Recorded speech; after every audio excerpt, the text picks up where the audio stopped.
so I'm going to talk a little bit about what is a food city and try to get to the human scale and the design process and try to focus on what does that really mean. We've seen some great ideas, great issues, and so I'm going to try to kind of talk to them from a little bit different perspective. And I'm going to start here. This is Ryan. He's my next door neighbor, and he was enjoying his first tomato off the vine last summer at the Mill Creek Garden.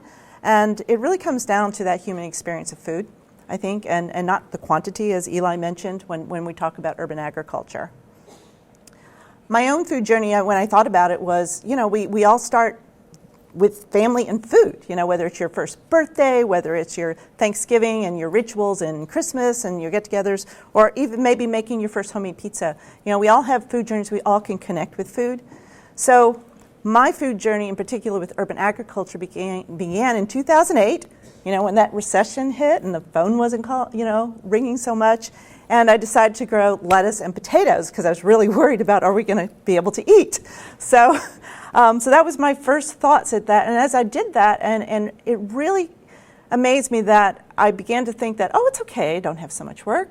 I'm in nature, I'm feeding myself, and wouldn't you know it, of course, the work started coming in. But it was a really interesting thing that, and what I went through this process was it made me realize that food really was the gateway drug to talking to people about creating a more sustainable city. We all love food, so it's a really easy topic to leverage. And it really is about connecting people to a healthier lifestyle. And that's I experienced it from myself just doing my small garden. I think I had about maybe 10 ornamental pots because I had a dog, so, didn't want to do beds. And it was amazing. I grew, like vegetables and potatoes and everything for the whole summer, and we didn't go without. And I never actually have to buy herbs anymore. I never buy seasoning. It really taught me that I could be a little bit self-sufficient. I don't have to buy everything from the grocery store. So it's amazing the transformation just one person had from thinking about it. And there really is a revolution going on. 35% of Americans are planting urban farms in this past year. Out of 300 million people, that's 30 million people. That's a lot, and this is a real statistic. And 15% of us have a backyard garden, and many of you guys raise your hand that you have gardens or some sort of, even if it's a window box, it's a garden, right? And you're growing some food or at least herbs. So it's there. So a scary thing is, as I was doing all this research, and as Joe mentioned, I'm writing a book, and I guess I forgot to say I'm April Phillips with April Phillips Design Works, and I'm writing a book on urban agriculture, and I thought it was these people here on just next to me that they were the urban farmers, right? Really cool, young, hip, and retransforming the cities, and they are there, but 80% of farmers today are 60 years old or older, so who's going to feed us when they're gone, right? It's kind of a scary topic. And so we really are in a place where I think designers and urban planning has a lot to offer in thinking about food as part of our city system. And how do we look at it from a more regional perspective and bring it down to the city? How do we look at local ordinances and zoning policies as Barbara and Eli were both mentioning?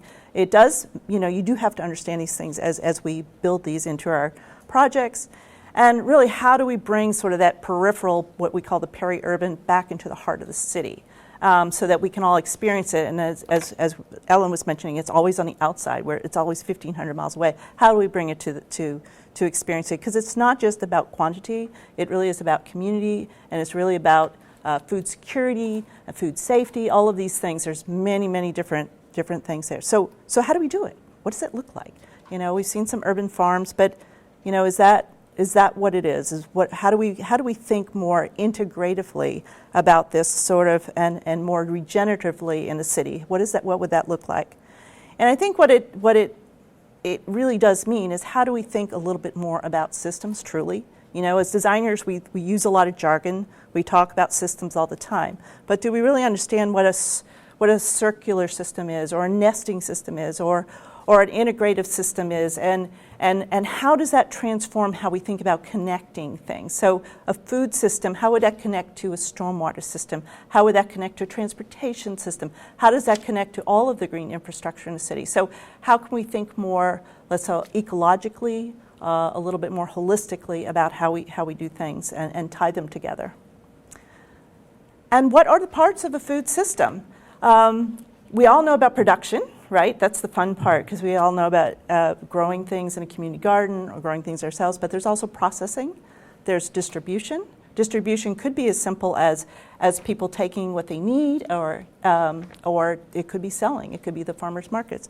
Retail, again, bartering or selling.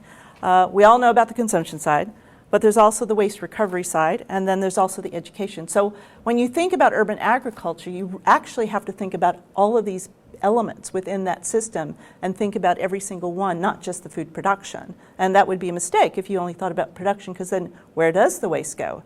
What if you have excess food? Have you thought about, do you give it to a food bank? Are you selling it at farmers markets? So on and so forth. So there's a lot of interesting things within the system to think about.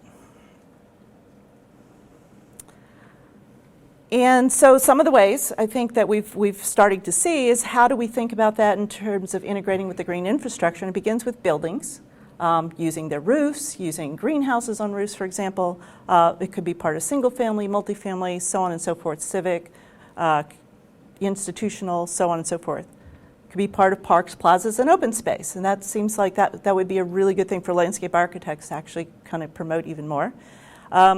It's sort of, I think everybody gets community gardens and school gardens. I think that's sort of an accepted urban agriculture that everybody says, yes, that's urban agriculture, and we should do more of them, and we should. But they don't think about how do we use streets. I think Ellen mentioned about the nut tree orchard on a city street. That would, a lot of our clients actually always say, oh, fruit, you can't have pear trees, April, it's going to drop a lot of fruit, or olives, it's so messy. Can you get me the fruitless kind, that kind of thing. So we have to start thinking about that. It is a wonderful thing, and it's part of the process, and where can we integrate them? Where can we have an orchard street, and how can we make that accessible to people? So these are, and then, a bigger question, and I don't think we've seen this, is how can we incorporate energy or water or waste systems or communication systems? And we're looking for projects in our book, and we're not finding a whole lot. And so I think that's sort of the new frontier, is thinking about it to that level of green infrastructure in the city. One of the things we have found out, and it's not a linear system, just do design and then do working drawings and build it and you're done. You really have to think about the life cycle part of the process. You have to think about the branding. You have to think about the fundraising. You have to think about the long-term operations. And sometimes you have to go back and forth in the feedback loop. I believe I was talking with Barbara, sometimes it takes years to even work through the policies or the fundraising. And then you revisit and look at questions or issues that have come up, and it changes and evolves.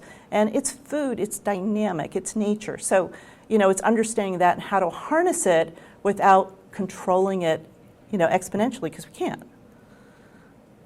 So part of that too is just realizing how, I think we as designers really know about telling a story and connecting it to the sense of place. And it's really kind of, I believe Eli said that you can't put a garden and say, put it here. It really is about people wanting it and embracing it. And so part of that is understanding a sense of place and the community, and that really begins it. So just because urban agriculture might be a fad to some people, it doesn't mean you put it into every project, because it's not really applicable to every project. So it's really thinking about how does it work with the story of the place as well.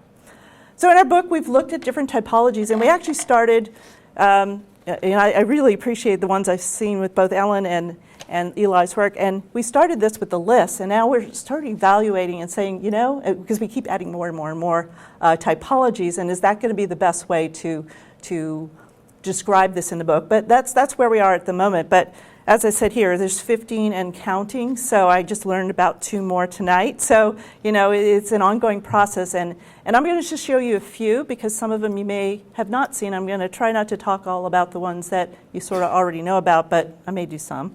And I'll talk a little bit about our process.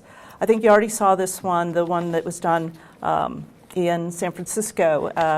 This sort of a victory garden that was more of a demonstration garden, because it didn't last. It was done with San Francisco Garden for the Environment, and also they worked with Slow Food for this event, and Rebar was a design firm that kind of led the volunteers and did it, and it was amazing. And then when it was gone, they actually tried at City Hall to have a small garden that was more permanent, and it didn't work in San Francisco, which was sort of sad, but there was a lot of hoopla. But then there's other places, like in Madison, Wisconsin, where they've done the Victory Garden because there was a lot of homeless, and one of the city people felt that, wow, this would be a great thing, and it is doing well and striving. So, this is sort of a known thing, Victory Garden, and it is coming back. And then school gardens. This one I think is really wonderful because it's also on a roof. It also does some training. It also does some education. So it's not just a school garden. It's not just for kids to learn. It's also for the community to learn and for a training program for culinary aspect in a low-income neighborhood and a place on a roof in Chicago, which is a really wonderful way, again, to think about all the different systems you can connect from the fundraising side to the economic side to also the connections with nature. So just a different way that it doesn't have to, look what you think it might look like. It can look different. One that I'll talk a little bit about that I've got sort of how it built was a 3,500 square foot garden for Miller Creek Middle School, and this started with a 6th grader being inspired by Michelle Obama and Alice Waters. And she wrote a proposal. Her principal was very excited. She actually talked to me to come up with a sketch for it. She raised $30,000 in a month, which was enough money to run it for a couple of years, get it built. And it was done with, oops, I'm going to go back here. I think it starts by, so this is one, I have some funky little animation here. And will it go? 1, 2, 3. It's not happening, so I'm going to move on. There we go. I think it's going to go. Well, there. Okay. So now you're going to see it kind of evolve over summer. It took 3 months. It took about, I would say 20 volunteers did this. It was a lot of volunteer donations of materials, but we used some of the money. So 8th graders got community hours. It was a very fun experience for everyone, and then it became an integral part of the curriculum. So again, we ended up researching what it meant to be certified organic versus just organic. It's a lot easier for a school to be organic versus certified. We found that especially for the size of the garden it was, and I can talk more about that later. We even explored sort of new technologies like woolly pockets and how do we use a wall that was vacant and expand the garden up. So a lot of interesting things went into this garden. And through that, and that was just 6 months after it was planted, this was what it looked like. This was one of the celebrations. It was a little amphitheater. This girl this is the one who started the project, and she became a public speaker because of it, won many awards from Senator Leno, so on and so forth. And yeah, she's my daughter too, so I'm real proud of her. And they had guests like Guy Fieri, and this is Sean Pritchard from the Epicurean group to do some of the chef demonstrations that they had to engage kids in the food and learn a little bit more. And again, it was about not just fighting childhood obesity, but doing it in a way that was engaging and getting people involved. Thinking about agriculture as part of the open space in Seattle, I mean, they spend so much money on it, but it's part of their open space policies that you can do urban agriculture gardens, community gardens, and so they're done well, and it's part, you just have to do it as part of the neighborhood, and they serve 100-member neighbors households. I think you can do it on mixed use, high density mixed use. We're doing a project that's both a LEED Gold and Sites pilot project on Market Street and Dolores, and where we're putting only 500 square foot, but it's part of the story of all of the sustainable systems that we're doing for this project. And it was part of our clients' values that we really kind of build the sustainable story. And so it's one of the different places that become part of the public-private mesh of what's going on. And so, but from the start, you do have to understand, what does it mean to have a garden? So we actually went through a business model discussion with him, talked about operations in schematic design, because you can't just design it and say it or write the little sign that says this is an edible garden and not have that kind of conversation, because those are the things that get cut at the end of the project. And we're under construction and we still have our garden. So, I think that was one of the right things to do. And also understand the production math. What does it mean to have 500 square feet?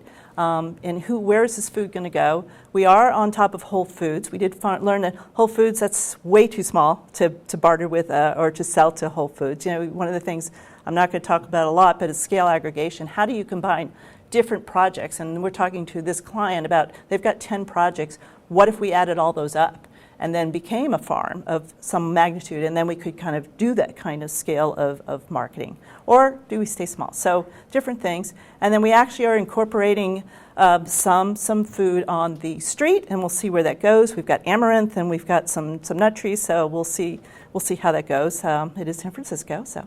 And right now we're actually working on a project over in Alameda, that's the VF Outdoors campus. And what started off as a 15-acre campus, and what started off as a very small edible garden, and I'm going to point it out, I don't have the pointer, but you see that little green rectangle right next to the area that's sort of maybe right here? That was the edible garden, and I was walking the site as we were under construction about a month ago, and Steve Rendell, the CEO, goes, I think it's too small. And I want to do something really good. I want to have the premier, corporate campus garden. And he says, can I get rid of the volleyball court, which is right where all the agriculture is? He had a volleyball court. It was a beach volleyball because, they're outdoors. They're North Face, they're a JanSport, and so on and so forth, Lucy. And so I said, well, sure. You want me to do a sketch? And he said, yeah. So we came up with expanding the garden, and it's like, voila, we're going to do it. We also took out the basketball court, and it's now a climbing wall and bird habitat zone. So it's really, good to understand and talk with your clients and really kind of take that lead with talking about it and taking, and trying to push the limits, especially with clients who really want to listen. It's a little sketch of what it might look like. Again, it's not just the garden, it's also an area, a conversation area, a place to go and relax. It's a place to be with nature. We're going to have, orchard espaliers. We're going to do living walls. So we're going to kind of build it as a place of respite, as well as a place of agriculture, as well as connecting to their cafeteria, as well as opening. They want to do a part and open it to the community, for the community to also use as part of the community garden. So we're still in conversations about exactly that, and I have 1 minute, and yes, okay, I'll go fast.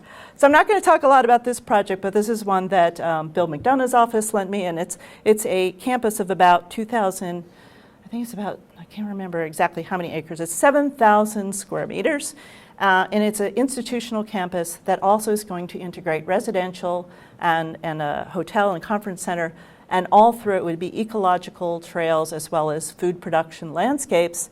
And they are going to do a cradle to cradle here, which meaning that it's kind of like One Planet Living, where they're really going to get as sustainable as they can. So all of the food waste and will become part of the nutrient system throughout the project, and so on and so forth. So carbon net zero, and it's kind of fun. It's in the fundraising stage, so I don't know how far to go. But and then I'm wrapping it up. So this is an example of a peri-urban that I thought was very well done. This is actually up in Healdsburg, so you guys can actually run out to see it if you want a wine tasting. And the winery is called Medlock Ames, and it really caught my eye. I was actually running down the street and found it and became friends with Ames. And just the way it was done, it's so nice, and it integrates with their tasting facility. They also integrate stormwater management. So it's again, I guess what I'm trying to say, it's not just urban agriculture, it's a starting point, and it's a system that's just as viable as thinking about stormwater and all those different things, and that's in culinary and so on and so forth. So I think that's the most important thing. And then branding. This is Ames holding up the sun. He's that kind of guy. He's definitely a tree hugger. But thinking about the company values, all of their employees get to manage the garden and take home the produce, and they have a little market. And they really integrate that whole story into their product. Locally, the two little projects and I'm done. So this is Bar Agricole in Soma. They actually have a nice little herb garden, and they put it in their drinks and they put it in their food. So they always have, and you're sitting in it. So urban agriculture doesn't have to be huge and messy. It can be really simple and smell good and fragrance. And it really creates a different experience for you. It really is, farm to table in a very small way. So it's kind of cool.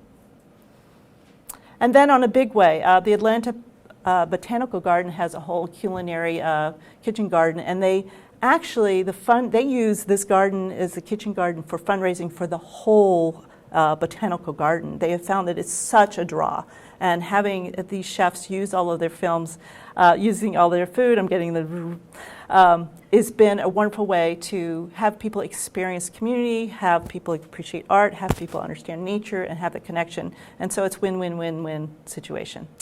And so I'm going to leave you with that I think designers need to get more involved in urban agriculture. I think you do have to do a little research and understand the vocabulary, understand the basics. You don't have to be master farmer to do urban agriculture, but you do have to respect the farmer. You do have to understand the city. You do have to understand the policies, and you have to do all of that kind of research, or you're not going to be successful. And I think we have a good strength in understanding what those life cycle things are, and being the connectors and being the ideators and helping people to reach their success. So I think it's an amazing type of landscape design to think about and think. So I think we can be change agents and really kind of strive for more integration in the city. I think it's up to us. I think we can help Eli and help Barbara and help our clients and our neighbors and really kind of push this to that level of where it really becomes, oh yeah, I'm going to just pick the orange as I'm walking down the street.